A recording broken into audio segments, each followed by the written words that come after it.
बोलो भागवत भगवान की जय। दसम स्कंद 15वां अध्याय। धेनुकासुर का उद्धार और ग्वाल वालों को कालिया नाग के विष से बचाना।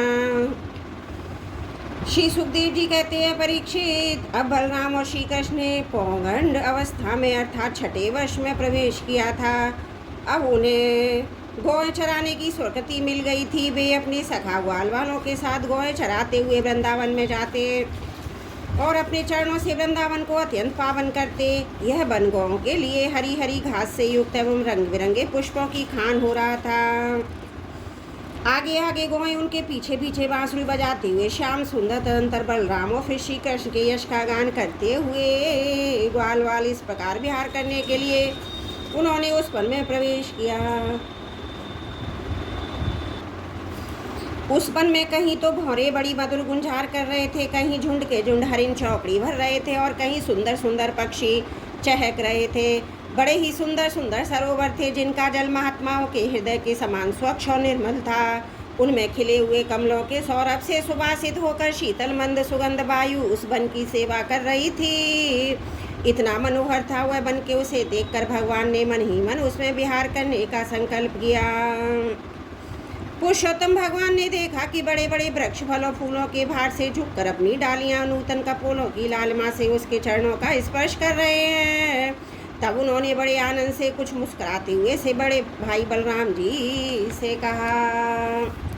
भगवान श्री कृष्ण ने कहा, देव शिरोमणि, यूँ तो बड़े बड़े देवता आपके चरण कमलों की पूजा करते हैं, परंतु देखिए तो ये वृक्ष भी अपनी डालियों से सुंदर पुष्प फूलों की सामग्री लेकर आपके चरण कमलों में झुक रहे हैं, नमस्कार कर रहे हैं। क्यों न हो, इन्होंने इसी सौभाग्य के लिए तथा अपना दर्शन और श्रवण करने वालों के अज्ञान का नाश करने के लिए तो वृंदावन धाम में वृक्षों ने ग्रहण की है।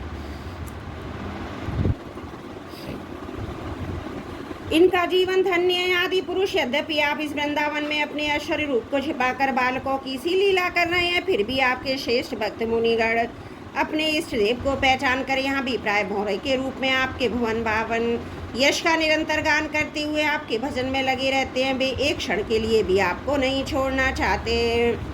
भाई जी, वास्तव में आप ही स्तुति करने योग्य हैं। देखिए, आपको अपने घर आया। देखिए, मोर आपके दर्शनों से आनंदित होकर नाच रहे हैं। हिरनियाँ मृगनयनी गोपियों के समान अपनी प्रेम भरी तिरछी चितवन से आपके प्रति प्रेम प्रकट कर रही हैं, आपको प्रसन्न कर रही हैं। ये कोयलें अपनी मधुर को ध्वनि से अपना कितना सुंदर स्वागत कर रही हैं। ये वनवासी होने पर भी धन्य है, क्योंकि सत्पुरुषों का स्वभाव भी ऐसा होता है कि घर आए अतिथि को अपनी प्रिय से प्रिय वस्तु भेंट कर देते हैं। आज यहाँ की भूमि अपनी हरी भरी घास के साथ अपने चरणों का स्पर्श प्राप्त करके धन्य हो रही हैं। यहाँ के वृक्ष लताएं झाड़ियाँ आपकी उंगलियों का स्पर्श पाकर अपना अहोभाग्य मान रही हैं।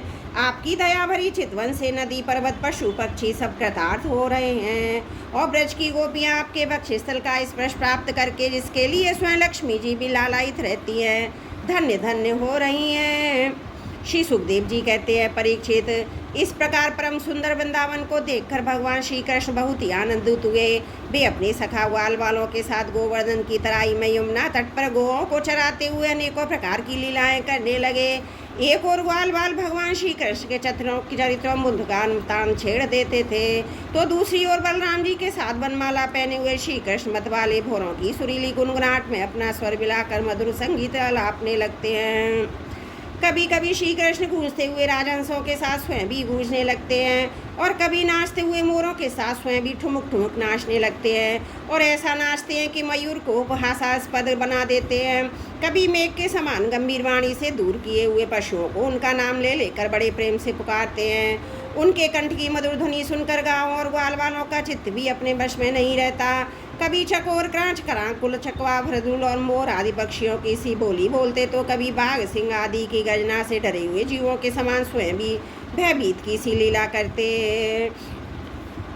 जब बलराम जी खेलते खेलते थक कर किसी ग्वाल वाल की गोदी के तकिए पर सिर रख कर लेट जाते, तब श्री कृष्ण उनके पैर दबाने लगते, पंखा झलने लगते। इस प्रकार अपने बड़े भाई की थकावट दूर करते। जब ग्वाल वाल नाचने गाने लगते अथवा ताल ठोक ठोक कर एक दूसरे से कुश्ती लड़ने लगते, तब श्याम और राम दोनों भाई हाथ में हाथ डालकर खड़े हो जाते, हंस हंस कर बहा बहा करते। कभी कभी स्वयं श्री कृष्ण भी ग्वाल वालों के साथ कुश्ती लड़ते लड़ते थक जाते तथा किसी सुंदर वृक्ष के नीचे कोमल पल्लवों की सेज पर किसी ग्वाल बाल की गोद में सिर रखकर लौट जाते। परीक्षित उस समय कोई कोई पूर्ण के बुद्धिमान स्वरूप ग्वाल बाल महात्मा श्री कृष्ण के चरण दबाने लगते। दूसरे निष्पाप बालक उन्हें बड़े बड़े पत्तों या अंगोछियों से पंखा झलने लगते। किसी किसी के हृदय में प्रेम की धारा उमड़ आती तो धीरे धीरे उदार शिरोमणि परम मनस्वी श्री कृष्ण की लीलाओं के अनुरूप उनके मन को प्रिय लगने वाले मनोहर गीत गाने लगते। भगवान ने इस प्रकार अपनी योग माया से अपने ऐश्वर्यमय स्वरूप को छिपा रखा था। वे ऐसी लीलाएं करते जो ठीक ठीक गोपाल को किसी मालूम पड़ती। स्वयं भगवती लक्ष्मी जिनके चरण कमलों की सेवा में संलग्न रहती है, वे ही भगवान इन ग्रामीण बालकों के साथ बड़े प्रेम से ग्रामीण खेला करते थे। परीक्षित ऐसा होने पर कभी कभी उनकी ऐश्वर्यमयी लीलाएं भी प्रकट हो जाया करती। बलराम जी और श्री कृष्ण के सखाओं में एक प्रधान गोपालक थे श्रीदामा। एक दिन उन्होंने सुबल और स्तोक कृष्ण, छोटे कृष्ण आदि ग्वाल वालों ने श्याम और राम से बड़े प्रेम के साथ कहा, हम लोगों को सर्वदा सुख पहुंचाने वाले बलराम जी, आपके बाहुबल की तो कोई था ही नहीं है। हमारे मनोहर श्री कृष्ण दुष्टों को नष्ट कर डालना तो उनका स्वभाव ही है। यहाँ से थोड़ी दूरी पर एक बड़ा भारी बने, बस उसमें 5 के 5 ताड़ के वृक्ष भरे पड़े हैं।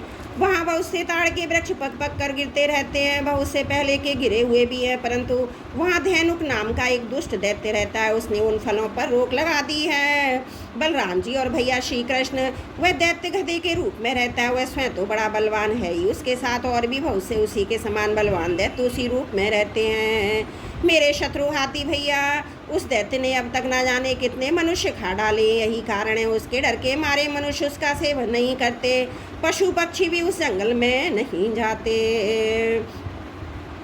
उसके फल हैं तो बड़े सुगंधित, परंतु हमने कभी नहीं खाए। देखो ना, चारों ओर उन्हीं की मंद मंद सुगंध फैल रही है। तनिक सा ध्यान देने से उसका रस मिलने लगता है। श्री कृष्ण उनकी सुगंध से हमारा मन मोहित हो गया है, उन्हें पाने के लिए मचल रहा है। तुम हमें ये फल अवश्य खिलाओ। दाऊ दादा, हमें उन फलों की बड़ी उत्कंठा विलासा है। आपको रुचे तो वहाँ अवश्य चलिए। अपने सखा ग्वाल वालों की ये बात सुनकर भगवान श्री कृष्ण बलराम जी दोनों हंसे, फिर उन्हें प्रसन्न करने के लिए उनके साथ तालवन के लिए चल पड़े। उस वन में पहुंचकर बलराम जी ने अपनी बाहों से उन ताड़ के पेड़ों को पकड़ लिया। मतवाले हाथी के बच्चे के समान उन्हें बड़े जोर से हिलाकर बहुत से फल नीचे गिरा दिए। जब गधे के रूप में रहने वाले दैत्य ने फलों के गिरने का शब्द सुना तो वह पर्वतों के साथ सारी पृथ्वी को कपाता हुआ उनकी ओर दौड़ा। वह बड़ा बलवान था, उसने बड़े वेग से बलराम जी के सामने आकर अपने पिछले पैरों से उनकी छाती में दुलत्ती मारी। इसके बाद वह दुष्ट बड़े जोर से रैंकता हुआ वहाँ से हट गया। राजन, हुए गधा क्रोध में भरकर फिर रेंगता हुआ दूसरी बार बलराम जी के पास पहुंचा और उनकी ओर पीठ करके फिर बड़े क्रोध से अपने पिछले पैरों की दुलत्ती चलाई। बलराम जी ने अपने ही एक ही हाथ से दोनों पैर पकड़ लिए, उसे आकाश में घुमाकर एक ताड़ के पेड़ पर दे मारा। घुमाते समय उस गधे के प्राण पखेरु उड़ गए थे। उसके गिरने की चोट से वह महान ताड़ का वृक्ष, जिसका ऊपरी भाग बहुत विशाल था, स्वयं तो तड़तड़ा कर गिर ही पड़ा। सटे हुए दूसरे वृक्ष को भी उसने तोड़ डाला। उसने तीसरे ने चौथे को, इस प्रकार एक दूसरे को गिराते हुए बहुत से ताल वृक्ष गिर पड़े। बलराम जी के लिए तो एक खेल था, परंतु उनके द्वारा फेंके हुए गधे के शरीर से चोट खा खा कर वह सबके सब ताड़ हिल गए। ऐसा जान पड़ा मानो सबको झंझावत ने झकझोर दिया हो। बलराम स्वयं भगवान जगदीश्वर हैं, उनमें ये सारा संसार ठीक वैसे ही ओतप्रोत है जैसे सूतों में वस्त्र। तब भला उनके लिए कौन आश्चर्य की बात है। उस समय धेनुकासुर के भाई बंधु अपने भाई के मारे जाने से क्रोध के मारे आग बबूला हो गए। सबके सब गधे बलराम जी और श्री कृष्ण पर बड़े वेग से टूट पड़े। राजन, उनमें से जो पास आया उसी को बलराम जी और श्री कृष्ण ने खेल खेल में पिछले पैर पकड़कर ताल वृक्षों पर दे मारा। उस समय वह भूमि ताड़ के फलों से पड़ गई। टूटे हुए वृक्ष तथा दैत्यों के प्राण ही शरीर से भर गई। जैसे बादलों से आकाश ढक गया उस भूमि की, वैसी ही शोभा होने लगी। बलराम जी श्री कृष्ण की ओर मंगलमयी लीला देखकर देवतागण उन पर फूल बरसाने लगे और बाजे बजा बजा कर स्तुति करने लगे। जिस दिन धेनुकासुर मरा उसी दिन से लोग निडर होकर उस वन के ताल फल खाने लगे और पशु भी स्वच्छता अंधता के साथ घास चरने लगे। इसके बाद कमल दल लोचन भगवान श्री कृष्ण बड़े भाई बलराम जी के साथ ब्रज में आए। उस समय उनके साथी ग्वाल वाल उनके पीछे पीछे चलते हुए उनकी स्तुति करते जाते थे, क्यों ना हो भगवान की लीलाओं का श्रवण कीर्तन सबसे बढ़कर पवित्र जो है। उस समय श्री कृष्ण की घुंघराली अलकों पर गौ के खुरों से उड़ उड़कर धूली पड़ी हुई थी। सिर पर मोर पंखा मुकुटता, बालों में सुंदर सुंदर जंगली पुष्प गुथे हुए थे। उनके नेत्रों में वधुवन चितवन, मुख पर मनोहर मुस्कान थी। वे मधुर मधुर मुरली बजा रहे थे, साथ ही ग्वाल बाल उनकी ललित कीर्ति का गान कर रहे थे। वंशी की ध्वनि सुनकर बहुत सी गोपियाँ एक साथ ही व्रत से बाहर निकल आईं। उनकी आंखें न जाने कब से श्री कृष्ण के दर्शन के लिए तरस रही थी। गोपियों ने अपने नेत्र रूप भ्रमरों से भगवान के मुखारबिंद का मकरंद रस पान करके दिन भर के विरह की जलन शांत की, और भगवान ने भी उनकी लाज भरी हंसी तथा विनय से युक्त प्रेम भरी तिरछी चितवन का सत्कार स्वीकार करके ब्रज में प्रवेश किया। उधर यशोदा मैया और रोहिणी जी का हृदय वात्सल्य स्नेह से उमड़ रहा था। उन्होंने श्याम और राम के घर पहुंचते ही उनकी इच्छा के अनुसार तथा समय के अनुरूप पहले से ही सोन सजो कर रखी हुई वस्तुएं उन्हें खिलाई पिलाई और पहनाई। माताओं ने तेल उपटन आदि लगाकर स्नान कराया। इससे उनकी दिन भर घूमने फिरने की मार्ग की थकान दूर हो गई। फिर उन्होंने सुंदर वस्त्र पहनाकर दिव्य पुष्पों की माला पहनाई और चंदन लगाया। तत्पश्चात दोनों भाइयों ने माताओं का परोसा हुआ स्वादिष्ट अन्न भोजन किया। इसके बाद बड़े लाड़ प्यार से दुलार दुलार कर यशोदा रोहिणी उन्हें सुंदर शैया पर सुलाया। श्याम और राम बड़े आराम से सो गए। भगवान श्री कृष्ण इस प्रकार वृंदावन में अनेकों लीलाएं करते।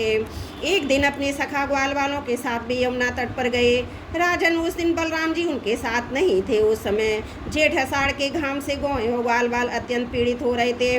प्यास से उनका कंठ सूख रहा था, इसलिए उन्होंने यमुना जी का विषैला जल पी लिया। परीक्षित होनहार के वश उन्हें इस बात का ध्यान ही नहीं रहा कि इस विषैले जल के पीते ही सब गौएं ग्वाल बाल प्राणहीन होकर यमुना जी के तट पर गिर पड़े। उन्हें ऐसी अवस्था में देखकर योगेश्वरों के भी ईश्वर भगवान श्री कृष्ण ने अपनी अमृत बरसाने वाली दृष्टि से उन्हें जीवित कर दिया। उनके स्वामी और सर्वस्व जो एकमात्र श्री कृष्ण ही थे, परीक्षित चेतना आने पर सब यमुना जी के तट पर उठ खड़े हुए। आश्चर्यचकित होकर एक दूसरे की ओर देखने लगे। राजन, अंत में उन्होंने यही निश्चय किया कि हम लोग विषैला जल पी लेने के कारण मर चुके थे, परंतु हमारे श्री कृष्ण अपनी अनुग्रह भरी दृष्टि से देखकर हमें फिर से जला दिया। बोलो भागवत भगवान की जय। 10वां स्कंद 15वां अध्याय समाप्त। त्रुटियों के लिए क्षमा प्रार्थी हूँ।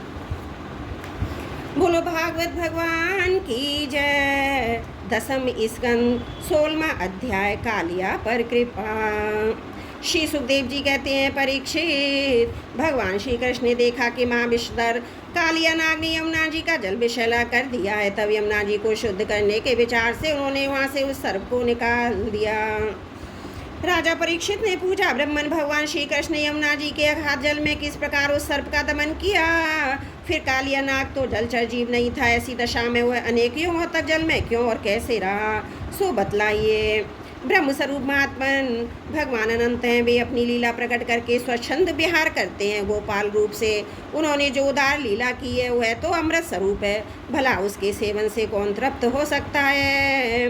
श्री सुखदेव जी कहते हैं, परीक्षित, यमुना जी में कालिया नाग का एक कुंड था। उसका जल विष की गर्मी से खौलता रहता था, यहाँ तक कि उसके ऊपर उड़ने वाले पक्षी भी झुलस कर उसमें गिर जाया करते थे। उसके विषैले जल की उन ताल तरंगों का स्पर्श करके उसकी छोटी छोटी बूंदें लेकर जब वायु बाहर आती और तट के घात पात वृक्ष पशु पक्षी आदि का स्पर्श करती, तब वे उसी समय मर जाते। परीक्षित, भगवान का अवतार तो दुष्टों का दमन करने के लिए होता है। जब उन्होंने देखा कि उस सांप के विष का वेग बड़ा प्रचंड भयंकर है, वह भयानक विष ही उसका महान बल है तथा उसके कारण मेरे बिहार का स्थान यमुना जी भी दूषित हो गई है। तब भगवान श्री कृष्ण अपनी कमर का फेंटा कसकर एक बहुत ऊंचे कदम के वृक्ष पर चढ़ गए और वहां से ताल ठोक कर उस विषैले जल में कूद पड़े। यमुना जी का जल सांप के विष के कारण पहले से ही खौल रहा था। उसकी तरंगें लाल पीली और अत्यंत भयंकर उठ रही थीं। पुरुषोत्तम भगवान श्री कृष्ण कूद पड़ने से उसका जल और भी उछलने लगा और उस समय जो कालिया दह का जल इधर उधर उछलकर 400 हाथ तक फैल गया। अचिंत्य अनंत बलशाली भगवान श्री कृष्ण के लिए इसमें कोई आश्चर्य की बात नहीं है। प्रिय परीक्षित, भगवान श्री कृष्ण कालिया दह में कूदकर अतुल बलशाली मत वाले गजराज के समान जल उछालने लगे। इस प्रकार जल क्रीड़ा करने पर उनकी भुजाओं की टंकार से जल में बड़े जोर का शब्द होने लगा। आंख से ही सुनने वाले कालिया नाग ने बड़ा आवाज़ सुनी और देखा कोई मेरे निवास स्थान का तिरस्कार कर रहा है। उसे ये सहन न हुआ और चिढ़कर भगवान श्री कृष्ण के सामने आ गया। उसने देखा कि सामने एक सांवला सलोना बालक है, वर्षाकालीन मेघ के समान अत्यंत सुकुमार शरीर है, उसमें लगकर आंखें हटने का नाम ही नहीं लेती। उसके बस स्थल पर एक सुनहरी रेखा सी वत्स का चिन्ह है और वह पीले रंग का वस्त्र धारण किए हुए है। बड़े मधुर और मनोहर मुख पर मंद मंद मुस्कान अत्यंत शोभामान हो रही है। चरण इतने सुकुमार और सुंदर है मानो कमल की गद्दी हो। इतना आकर्षक रूप होने पर भी जब कालिया नाग ने देखा कि बालक तनिक भी नहीं डरकर इस विषैले जल में मौज से खेल रहा है, तब उसका क्रोध और भी बढ़ गया। उसने श्री कृष्ण को मर्म स्थानों में डसकर अपने शरीर के बंधन से उन्हें जकड़ लिया। भगवान श्री कृष्ण नाग पास में बंध कर निश्चेष्ट हो गए। वह देखकर उनके प्यारे सखा ग्वाल बहुत ही पीड़ित हुए। उसी समय दुख पश्चाताप भय से मूर्छित होकर पृथ्वी पर गिर पड़े, क्योंकि उन्होंने अपने शरीर स्वर धन संपत्ति स्त्री पुत्र भोग और कामनाएं सब कुछ भगवान श्री कृष्ण को ही समर्पित कर रखा था। गाय बैल बछिया बछड़े बड़े दुख से डकराने लगे। श्री कृष्ण की ओर ही उनकी टकटकी बंध रही थी। वे डरकर उस प्रकार खड़े हो गए मानो रो रहे हैं। उस समय उनका शरीर हिलता डोलता तक न था। इधर ब्रज में पृथ्वी आकाश शरीर में बड़े भयंकर भयंकर तीनों प्रकार के उत्पात उठ खड़े हुए, जो इस बात की सूचना दे रहे हैं कि बहुत ही शीघ्र कोई अशुभ घटना घटने वाली है। नंद बाबा आदि गोपों ने पहले तो उन शगुनों को देखा, फिर पीछे से अचानक किया श्री कृष्ण बिना बलराम के ही गाय चराने चले गए। वे भय से व्याकुल हो गए। वे भगवान का प्रभाव नहीं जानते थे, इसलिए उन शगुनों को देखकर उनके मन में यह बात आई कि आज तो श्री कृष्ण की मृत्यु ही हो गई होगी। वे उसी क्षण शोक दुख भय से आतुर हो गए। क्यों ना हो श्री कृष्ण ही उनके प्राण मन और सर्वस्व जो थे। प्रिय परीक्षित, ब्रज के बालक वृद्ध और स्त्रियों का स्वभाव गाँव जैसा ही वात्सल्यपूर्ण था। वे मन में ऐसी बात आते ही अत्यंत दीन हो गए। अपने प्यारे कन्हैया को देखने की उत्कंठ लालसा से घर द्वार छोड़कर निकल पड़े। बलराम जी स्वयं भगवान के स्वरूप सर्वशक्तिमान हैं। उन्होंने जब ब्रजवासियों को इतना कातर और इतना आतुर देखा तब उन्हें हंसी आ गई, परंतु वे कुछ बोले नहीं, चुप ही रहे, क्योंकि वे अपने छोटे भाई श्री कृष्ण प्रभाव भली भांति जानते थे। ब्रजवासी अपने प्यारे श्री कृष्ण को ढूंढने लगे। कोई अधिक कठिनाई न हुई, क्योंकि मार्ग में उन्हें भगवान के चरण चिन्ह मिलते जाते थे और जौ कमल अंकुश आदि से युक्त होने के कारण उन्हें पहचान होती जाती थी।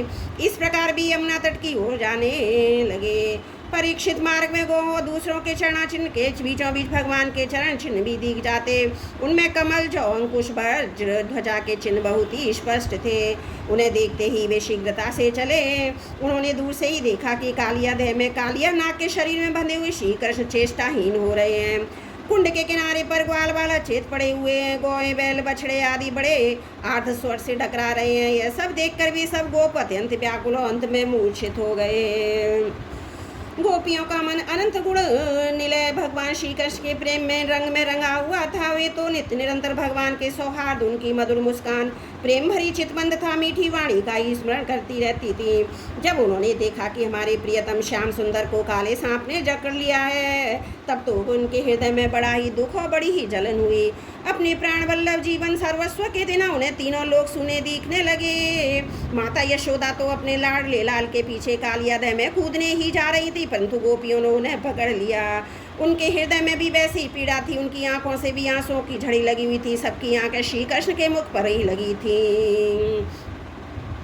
जिनके शरीर में चेतना थी वे ब्रजमोहन श्री कृष्ण की पूतना बदादी की प्यारी प्यारी ऐश्वर्य की लीलाएं कहकर यशोदा जी को धीरज बनाने लगी, किंतु अधिकांश तो मुर्दे की तरह पड़ी ही गई थी। परीक्षित, नंद बाबा आदि के जीवन प्राण तो श्री कृष्ण ही थे। वे कृष्ण के लिए कालिया दह में घुसने लगे। यह देखकर श्री कृष्ण का प्रभाव जानने वाले भगवान बलराम जी ने किन्हीं को समझा बुझाकर, किन्हीं को बलपूर्वक, किन्हीं को उनके हृदय में प्रेरणा करके रोक दिया।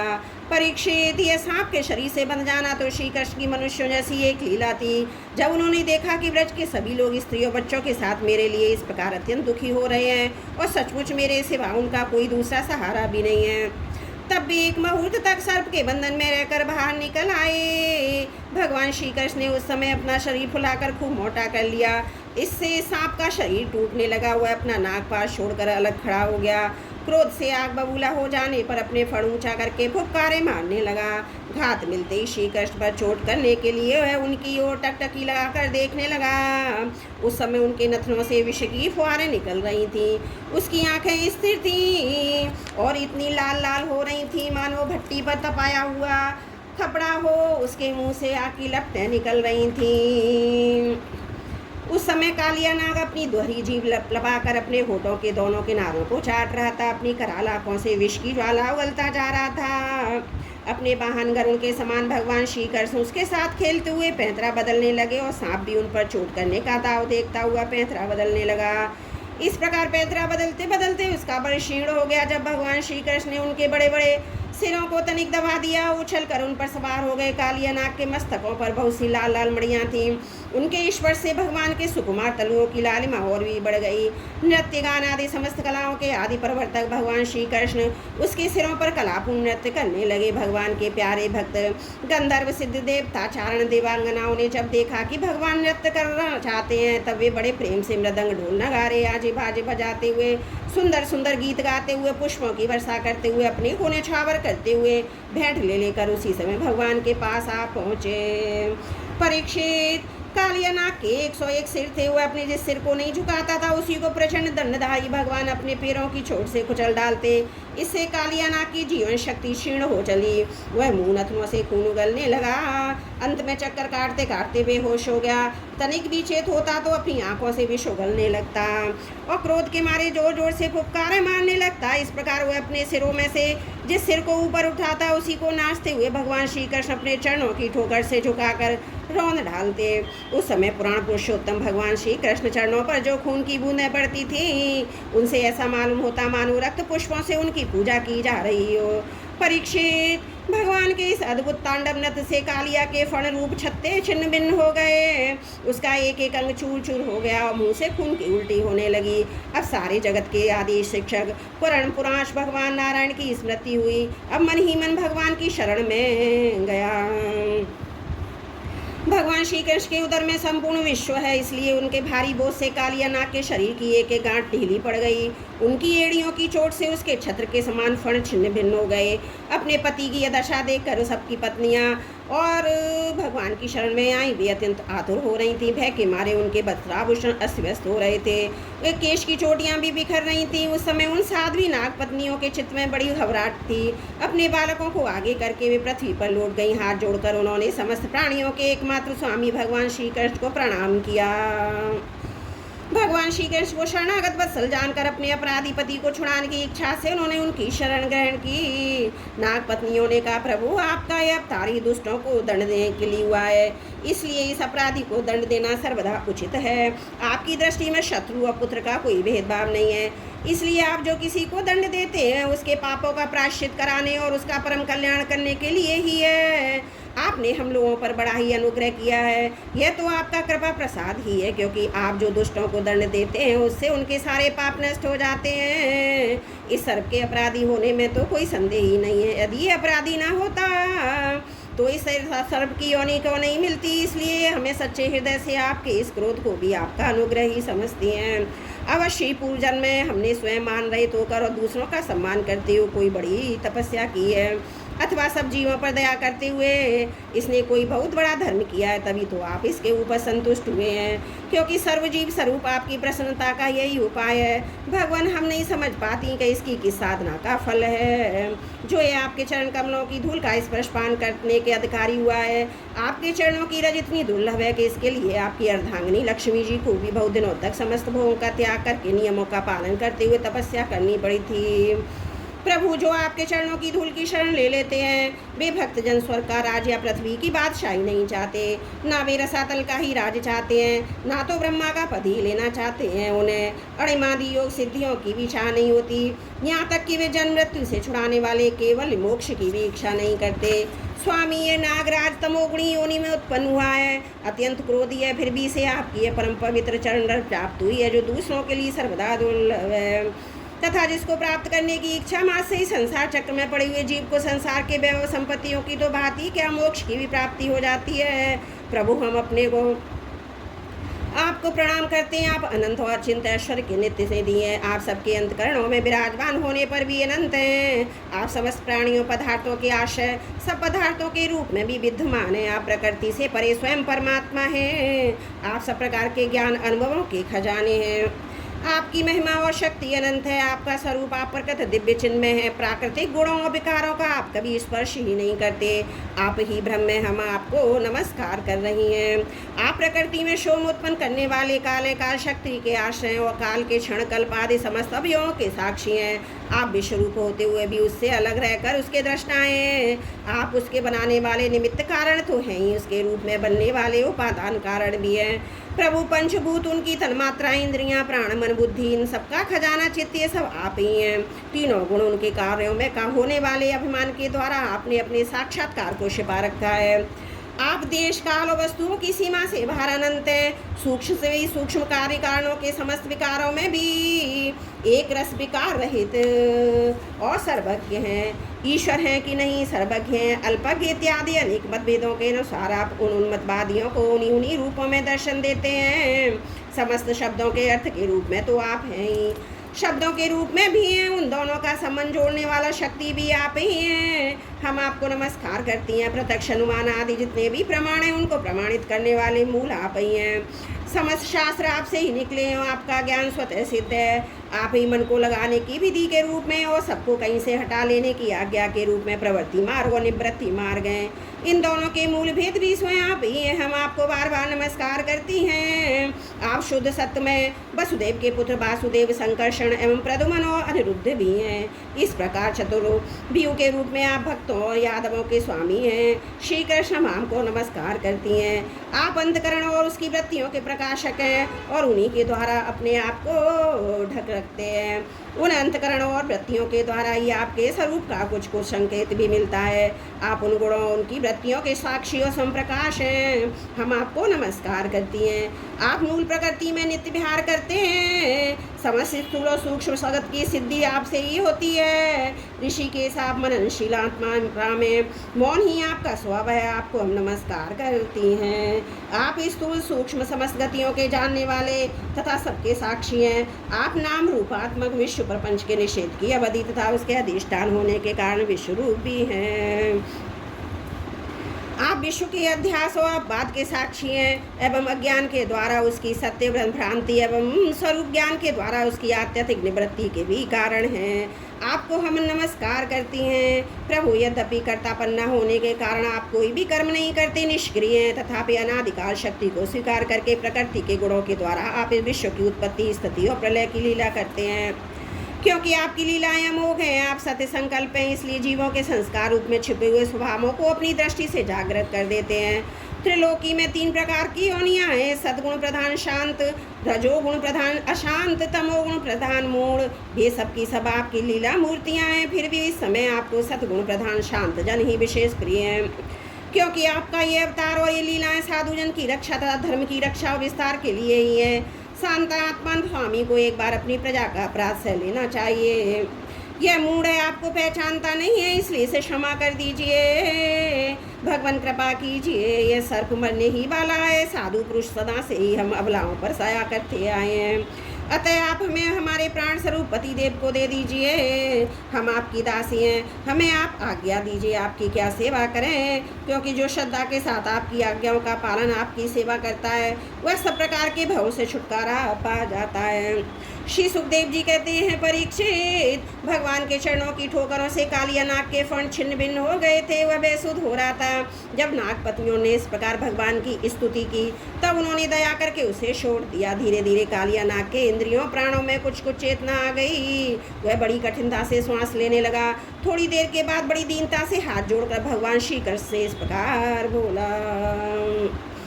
कालिया नाग ने कहा, नाथ, हम जन्म से ही दुष्ट तमोगुणी और बहुत दिनों के बाद भी बदला लेने वाले बड़े क्रोधी जीव हैं। जीवों के लिए अपना स्वभाव छोड़ देना बहुत कठिन है। इसी के कारण संसार के लोग नाना प्रकार के दुराग्रहों में फंस जाते हैं। विश्व विधाता आपने ही गुणों के भेद से इस जगत में नाना प्रकार के स्वभाव, वीर्य, बल, योनि, बीज, चित्त और आकृतियों का निर्माण किया है। भगवान, आपकी सृष्टि में हम सर्प भी हैं। हम जन्म से ही बड़े क्रोधी होते हैं। हम इस माया के चक्कर में स्वयं मोहित हो रहे हैं। फिर हमने प्रयत्न से इस दुष्ट माया का त्याग कैसे करें? आप सर्वज्ञ संपूर्ण जगत के स्वामी हैं, आप ही हमारे स्वभाव इस माया के कारण हैं। अब आप अपनी इच्छा से जैसा ठीक समझें कृपा कर दीजिए और दंड दीजिए। श्री सुखदेव जी कहते हैं, कालिया नाग की बात सुनकर लीला मनुष्य भगवान श्री कृष्ण ने कहा, सर्प अब तुझे यहाँ नहीं रहना चाहिए, तू अपनी जाति भाई पुत्र और स्त्रियों के साथ शीघ्र ही यहाँ से समुद्र में चला जा। अब गौयों और मनुष्य यमुना का जल उपभोग करें, जो मनुष्य दोनों समय तुझको दी हुई मेरी इस आज्ञा का स्मरण तथा कीर्तन करे, उसे सांपों से कभी भय ना हो। मैंने इस कालियादय में क्रीड़ा की है, इसलिए जो पुरुष इसमें स्नान करके जल से देवता पितरों का तर्पण करेगा एवं उपवास करके मेरा स्मरण करता हुआ मेरी पूजा करेगा, वह सब पापों से मुक्त हो जाएगा। मैं जानता हूँ कि तू गरुण के भय से रमणक द्वीप छोड़कर इस दय में आ बसाता। अब तेरा शरीर मेरे चरण चिन्हों से अंकित हो गया है, इसलिए जा, अब गरुण तुझे खाएंगे नहीं। श्री सुखदेव जी कहते हैं, भगवान श्री कृष्ण की एक एक लीला अद्भुत है। उनकी ऐसी आज्ञा पाकर कालिया नाग उसकी पत्नियों ने आनंद से भरकर बड़े आदर से उनकी पूजा की।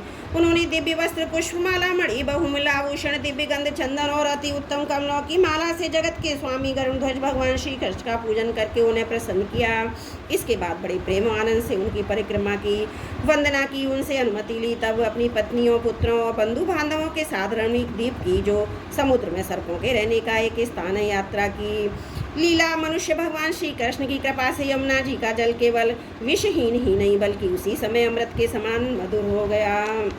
बोलो भागवत भगवान की जय। 10वां स्कंद 16वां अध्याय समाप्त। त्रुटियों के लिए क्षमा प्रार्थी हूँ।